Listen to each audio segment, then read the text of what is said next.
8 nuove aree di sgambatura per cani a Treviso sono quelle che l'amministrazione comunale realizzerà entro la fine del 2020 in aree pubbliche o che pubbliche stanno per diventare nei quartieri.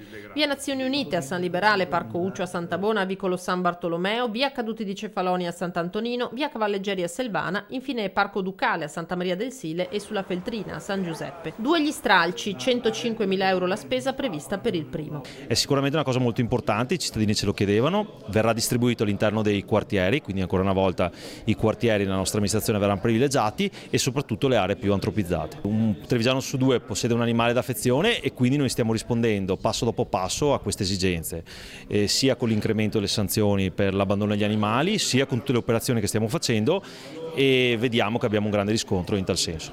42.000 in città gli animali da compagnia, 10.000 i cani, ma da Cassugana arriva una buona notizia anche per i gatti abbandonati. Il comune ha deciso di stanziare 4.000 euro l'anno per finanziare l'accoglienza di 40 trovatelli al Gattile di Conegliano. Stamattina appunto io sono arrivato un attimino prima perché mi aveva convocato l'assessore su un progetto che ci stiamo lavorando un attimo e così fulmine a ciel sereno mi ha detto che me l'aveva anche accettato e quasi cadevo dalla sedia. L'anno scorso ad oggi, quindi a fine ottobre, avevamo acquisito 881 gatti abbandonati, in particolare gattini, e ad oggi, quindi pari 2019, siamo a 990. Una realtà drammatica, dice De Stefano, che nel giorno di Halloween, di cui i gatti sono un animale simbolo, svela un dettaglio inquietante. Molti approfittano di Halloween per fare i cosiddetti riti satanici, vittime poverini sti gattini neri, per cui noi per precauzione abbiamo evitato di affidare gattini neri in quest'ultimo periodo, proprio con il rischio di